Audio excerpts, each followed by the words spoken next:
lo que es el control a largo plazo de la presión arterial. Cuando hablamos de control a largo plazo, está determinada principalmente por el riñón. El mecanismo importante para regular la presión a largo plazo es principalmente el riñón. Y vamos a ver cómo ellos actúan.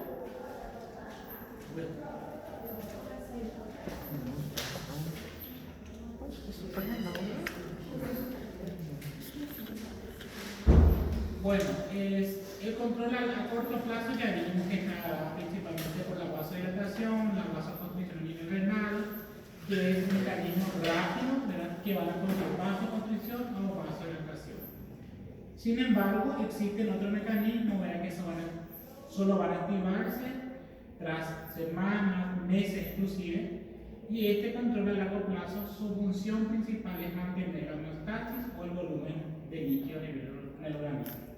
Y para regular la homeostasis, principalmente el riñón va a producir algunas hormonas o una sustancia que va a regular la presión arterial.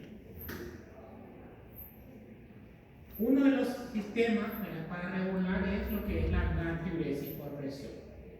¿Qué viene a ser la natriuresis por presión o diuresis por presión? Que si aumenta el volumen de líquido extracelular, aumenta el retorno venoso. Si aumenta el retorno venoso, aumenta el líquido. ¿Qué hacen mis riñones? Automáticamente aumentan la capacidad de filtración. Si aumenta la ingesta de líquido del paciente, automáticamente aumenta su eliminación renal. ¿Por qué aumenta la eliminación? Para que no aumente el gasto cardíaco. Entonces, eso nada más es natriuresis por presión. Entonces, cuando el organismo contiene exceso de líquido, aumenta el volumen de sangre. Si aumenta el volumen de sangre, ya sabe que va a aumentar el retorno venoso y va a aumentar la presión arterial. A su vez, este aumento tiene un efecto directo que hace que los riñones excreten más líquido del espacio extracelular. Y a ese mecanismo nosotros lo llamamos de natriuresis por presión. ¿De qué depende principalmente la natriuresis por presión? Depende exclusivamente de la ingesta de líquido y de la ingesta de sal o del cloruro de sodio principalmente. ¿Por qué? Porque cuando nosotros consumimos sodio o sal, automáticamente atrae moléculas de agua. ¿Por qué? Porque estimula el centro de la sed y aumenta la osmolaridad plasmática. Entonces, por eso el sodio es uno de los iones que aumenta rápidamente la presión arterial. ¿Por qué? Porque ya sabemos que atrae moléculas de agua consigo. Doutor, duas perguntas. A quantidade de líquido em excesso no terceiro espaço vai ser por quê? En realidad no es en el tercer espacio el aumento en el líquido extracelular. Extracelular. Sí. ¿Por qué aumenta? Porque vamos a suponer que si nosotros consumimos sodio, ¿verdad? Sodio. Ustedes saben que el sodio es el principal cation del líquido extracelular. ¿Y qué va a pasar si le aumentamos sodio? Va a aumentar la osmolaridad. Entonces queda más concentrado ese líquido. Y si se queda más concentrado, va a traer más moléculas de agua. ¿Por qué? Porque recuerden que había transporte, por ejemplo, osmosis, donde hay menor concentración para mayor concentración. Entonces, si yo tengo aquí sodio exceso, el agua va a tener que pasar hacia el extracelular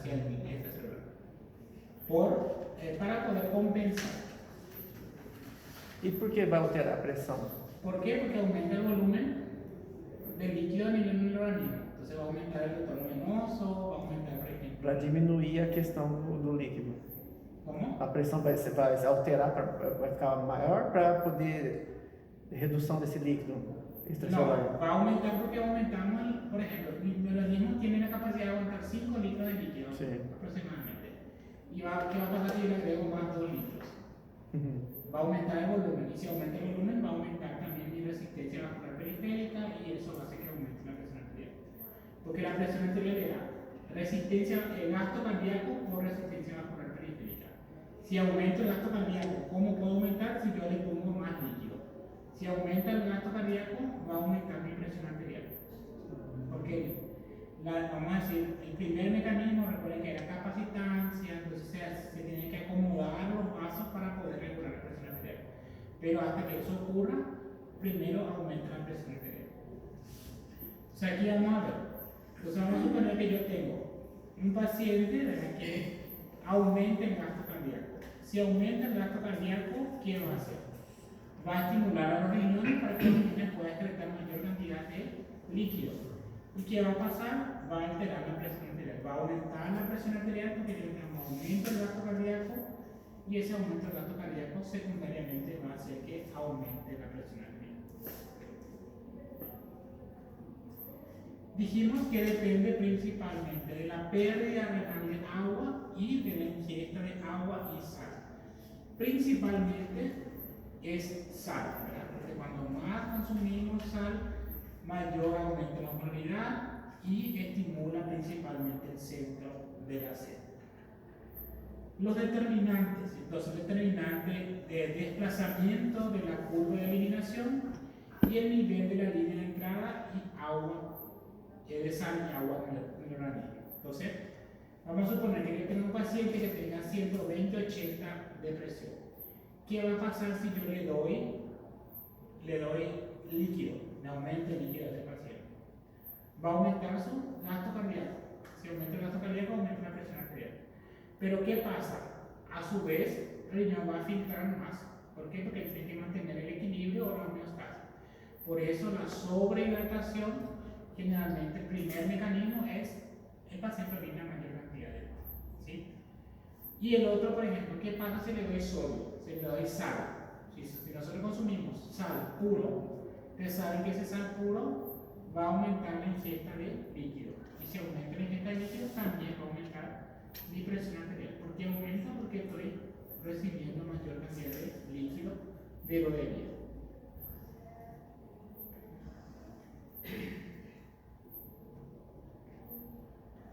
Entonces, la incapacidad del aumento de la resistencia periférica para elevar a largo plazo, sino que se modifica el aporte de líquido y la función renal. ¿Por qué? Porque tenemos la presión arterial, dijimos que era gasto cardíaco por resistencia vascular periférica. Entonces, no puede automáticamente el organismo dilatarse cuando le entra mayor cantidad de líquido, sino que tiene que ser gradual. Y hasta que llegue ese paso, ahí tiene que aumentar. El primer mecanismo es aumentar la presión arterial. Cuando se incrementa la resistencia periférica, la presión se incrementa de inmediato. Sin embargo, los riñones continúan funcionando, la duda no se mantiene, de hecho, por la normalidad de unos días o 2 días después. ¿Por qué? Porque depende de este mecanismo. Entonces, el aumento del líquido eleva la presión arterial, aumenta principalmente el volumen de líquido extracelular que ya vimos, aumenta el volumen de sangre, aumenta la presión de llenado circulatoria, aumenta el retorno venoso de sangre al corazón y por ende aumenta el gasto cardíaco y eso va a hacer que aumente mi presión arterial.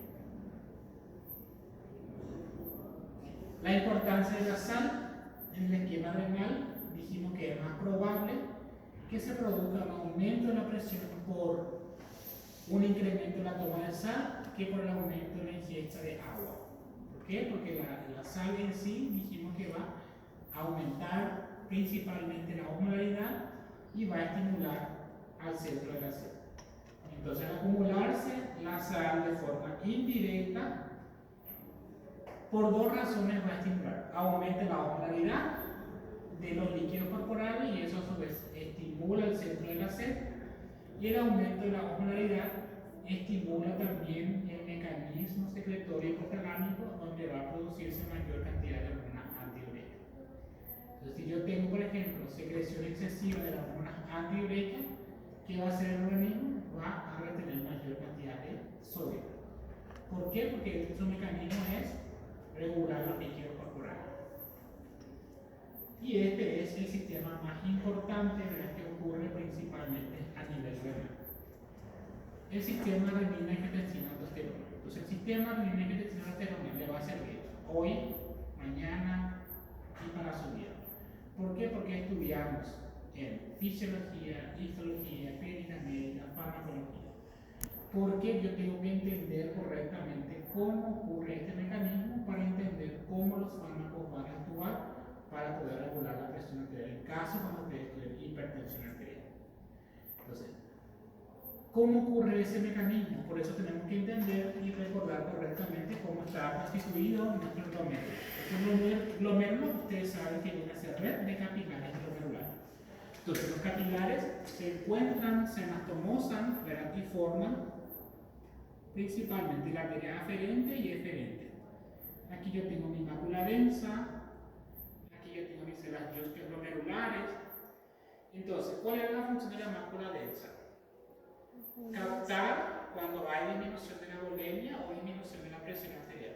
Entonces, ¿quién es la que capta? Es principalmente mi mácula densa.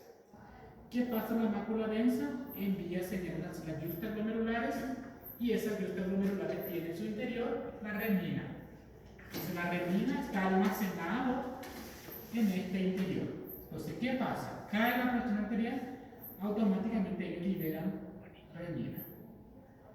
Entonces, esta renina prácticamente tiene que actuar nuevamente sobre un angiotensinógeno y ese angiotensinógeno es producido por mi hígado. Vamos a suponer que este es mi hígado, entonces el hígado va a producir un angiotensinógeno, actúa sobre la renina, lo va a convertir en angiotensina 1.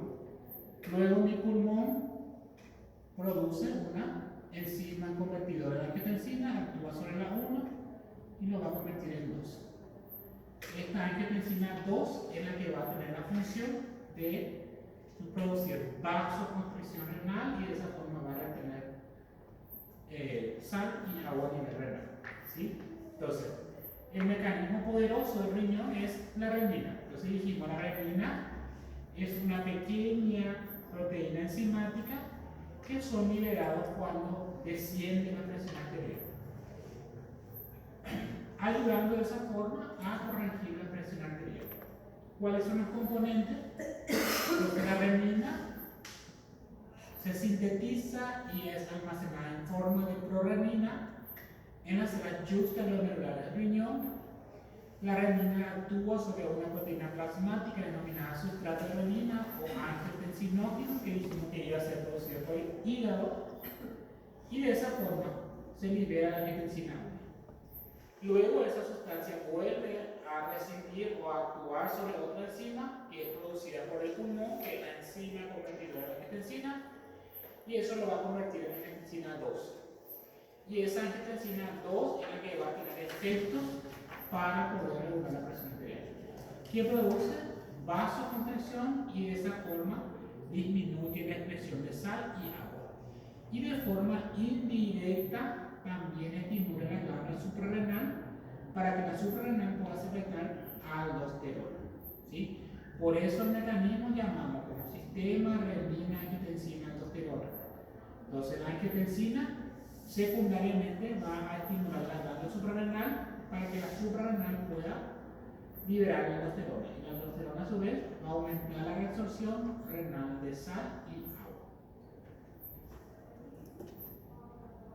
Entonces tenemos descenso de la presión arterial, capta mi mácula densa, luego se produce la renina actúa sobre el angiotensinógeno que produce el hígado, lo va a convertir en angiotensina 1, luego mi pulmón produce la enzima convertidora de angiotensina, lo va a convertir en angiotensina 2.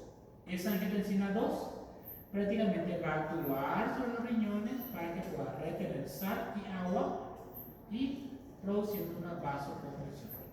Y de esa forma su función va a ser aumentar la presión arterial. Entonces aquí vemos cómo actúa principalmente ese mecanismo del sistema renina. Tengo un paciente, la que está en el rojo es un paciente que tiene activado su sistema renina. Y el otro es un paciente que no tiene o tiene alterado su sistema renina. ¿Qué pasa? Ambos sufrieron pérdida de volemia, tuvieron hemorragia. ¿Qué pasa? Ese paciente que tiene su sistema renina funcionando correctamente va a actuar liberando su renina, produciendo todo este mecanismo. ¿Qué va a hacer? Va a hacer que aumente rápidamente la presión arterial. En cambio, el otro paciente que tiene alterado su sistema renina no va a poder regular la presión arterial. Entonces, efecto de la retención renal de sal y agua causado por la angiotensina. Es el medio importante para poder controlar la presión arterial. La angiotensina hace que la orina retenga sal y agua por dos mecanismos. Uno, ya dijimos que actúa directamente sobre el glomérulo, produciendo vasoconstricción. Si yo produzco vasoconstricción, voy a retener mayor cantidad de sal y agua. ¿Por qué? Porque voy a disminuir mi filtración. Y la otra, el otro mecanismo es que estimula la suprarrenal para que la suprarrenal pueda producir principalmente la aldosterona. Y la aldosterona va a aumentar más aún la absorción de sal y agua porque ellos actúan sobre principalmente los túbulos. Ustedes saben que el glomérulo tiene varias estructuras y cada una de parte de ellos prácticamente se absorbe algún tipo de sustancia o algún tipo de iones.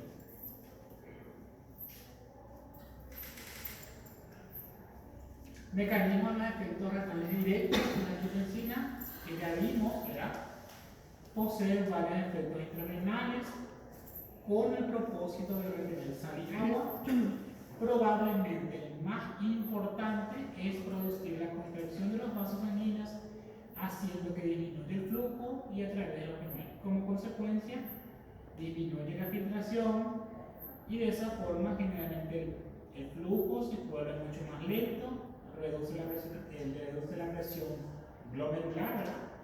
Lo que permite una resorción osmótica rápida de líquido en los túbulos, por tanto, se excreta menos orina, además ejerce un efecto sobre las propias células tubulares, aumentando la resorción de sal y agua. Por eso, generalmente, cuando el paciente está deshidratado o nosotros mismos consumimos muy poca agua, generalmente disminuye la producción de la orina. Entonces, orinamos menos.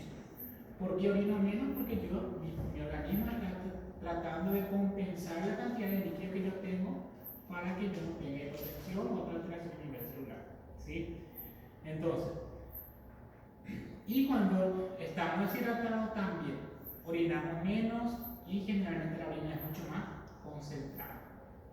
¿Por qué concentrada? Porque yo pierdo mayor cantidad de electrolitos que agua. Si idealmente no voy a perder, tiene que ser en equilibrio. Pero cuando nos hidratamos, mi organismo retiene sal, agua y va a eliminar otro tipo de electrolitos, por eso es mucho más concentrado.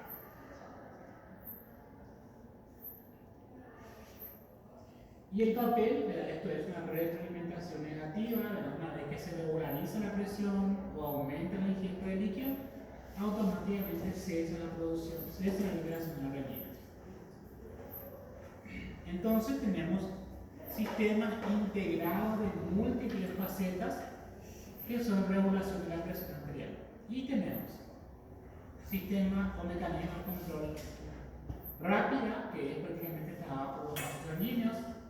Después tenemos el sistema de retracción de los vasoreceptores, que vimos que tenemos varios vasoreceptores a nivel de la carótida, a nivel del canal aórtico. Tenemos el mecanismo isquémico del sistema nervioso central, que era el de Cushing, y el mecanismo quimioreceptor. Recuerden que nosotros tenemos barreras hematoencefálicas y esas barreras hematoencefálicas pueden pasar, por ejemplo, alguna sustancia, principalmente el oxígeno, y el dióxido de carbono pasa rápidamente. Entonces, ¿qué pasa? Si es que pasa el dióxido de carbono, automáticamente mi organismo tiene que actuar para poder proteger al cerebro y principalmente proteger los órganos diana. Por eso se produce el mecanismo conocido como el mecanismo isquémico o de Cushing.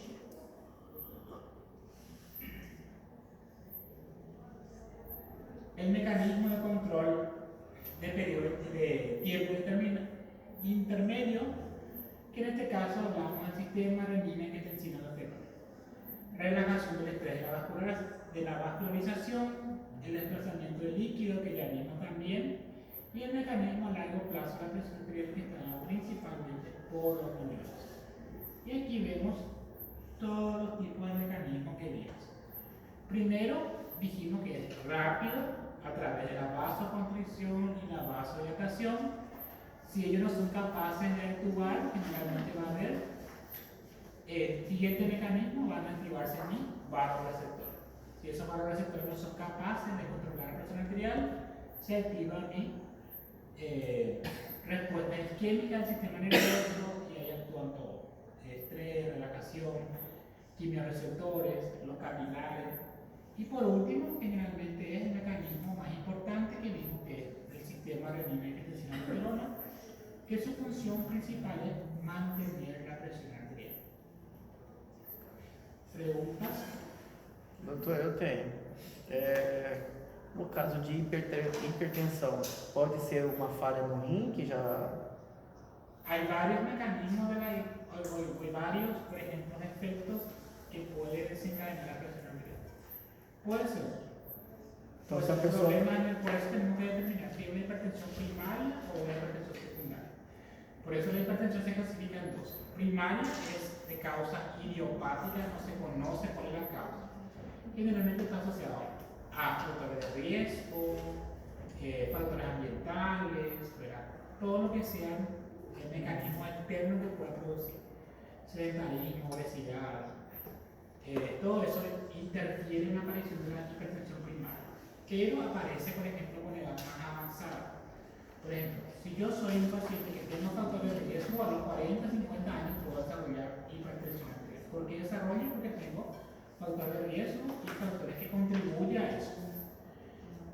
En cambio, cuando es hipertensión secundaria, ahí la causa es una patología que está desencadenando la hipertensión arterial. Entonces ahí generalmente aparece el paciente más joven, de menos de 30 años o edad muy avanzada, mayor a 50 años. Y ahí sí las causas tenemos que ver, puede ser causas renales, puede ser causas endócrinas, por ejemplo, causas metabólicas o otra patología, por ejemplo, puede ser un tumor a nivel del riñón que produzca renina. Nuestro tumor productor de renina, por ejemplo, puede ser. O puede ser un hiperaldosteronismo primario, que el hiperaldosteronismo primario, cuando mi glándula suprarrenal produce demasiada aldosterona. Entonces, varias causas, pues. O puede ser un hipertiroidismo, que esté produciendo muchas hormonas y eso puede producir. O un síndrome de Cushing. Entonces, varios son las patologías que pueden desencadenar. Por eso primero tenemos que identificar si es primaria o secundaria. Y después, identificar si es primaria o secundaria. Si es secundaria, tratar la causa y ahí se cura. Si es primaria, medicamentos antihipertensivos. Y ahí están varios tipos de medicamentos antihipertensivos. Están los IECA y los ANADOS. IECA, enzima convertida en enzima. Entonces acá, yo le agrego una I, ¿qué va a hacer? Inhibición de la producción de enzima convertida. Entonces mi organismo no va a producir esta IECA. Si no produzco IECA, no voy a poder tener angiotensina 2.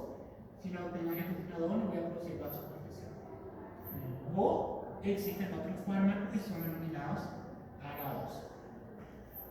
ARA2 viene de, principalmente, que va a actuar sobre los receptores de la angiotensina 2. Entonces yo produzco angiotensina, pero no tengo receptores, entonces no voy a producir vasoconstricción. Por eso le digo que este es un capítulo muy importante que tienen que manejar correctamente. Professor, isso explica o uso de diuréticos no caso de pico hipertensivo? En realidad el diurético no está dentro de la línea para el tratamiento de la hipertensión. Ellos ayudan, pero secundariamente. ¿Cuándo ayuda? Cuando el paciente tiene hipervolemia. Cuando la causa sea por la hipervolemia. Ahí sí ayuda o se justifica tratar de Porque é bem tratar con comum, diurético. né, de acontecer. O paciente Sim. está com pico hipertensivo e o médico prescreveu Sí, pero- furosemida, né? Sí, solamente que eso está mal prescrito, ¿verdad? En realidad es, para tratar la hipertensión yo tengo que usar IECA o ARA2. Se usa, vas a ver en la urgencia, en los servicios se usa, pero es una mal prescripción del médico. Generalmente lo que vos estás haciendo es deshidratando al paciente, sacándole el líquido. Si le saco el líquido, prácticamente va a producir bajo descenso de la presión arterial. Exato. Corrige, coloca um curativo, na Sim. verdade, no problema, né? Mas não tá. No trae la causa. Doutor, outra pergunta. No caso de excesso de líquido e a pessoa for hipotensa, o que acontece? Porque não vai ter alteração da pressão para poder excretar esse líquido. ¿Cómo así? Se a pessoa tiver pressão baixa, Sí. Aí não vai aumentar a pressão e não vai excretar essa quantidade de líquido em excesso. O que acontece? Y ahí se justifica el uso del diurético para excretar ese material. Sim, mas se a pessoa não tomar esse diurético, o que vai acontecer? Y el líquido va a hacer espacio, Vai gerar edema, asar, o coração vai trabalhar forçado, vai prejudicar? o sea que va a afectarse la precarga. Entonces va a haber llenado más lento, los organismos van a sufrir porque no va a llevar el aporte necesario. Recuerden que cada órgano necesitaba de un aporte específico. Y si yo tengo menos volumen en el corazón, puede quitar menos cantidad. Entonces, generalmente a lo largo, el paciente va a desencadenar algunas patologías. Puede ser renales, cardíacas, hepáticas. Então, se a pessoa for hipotensa, ela pode desencadear problema no rim. A lo largo, sí. Eso es en caso que el organismo no se adopte a los cambios de presión.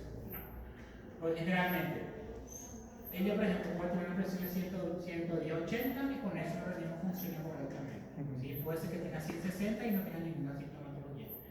¿Cuándo compromete la vida? Cuando tiene síntomas de hipotensión. Ahí sí compromete. Pero si no tiene ningún síntoma, quiere decir que el organismo se adecuó a esa presión arterial y está actuando correctamente. E se a pessoa tiver diabetes e for hipotensa, é pior ainda pro rim. Sí, ahí sí. Porque ahí le va a afectar más rápido su funcionalidad. Mas a questão do olho também vai afetar? Porque a diabetes afeta tanto o olho quanto o rim. Sí, porque la diabetes afecta las terminaciones nerviosas. É, por causa do... Entonces, todos los capilares va a afectar. Os menores vai ser afetado. Então, tanto para o olho quanto para o rim, quem Ojo, quien, for hipotenso é pior ainda. sí.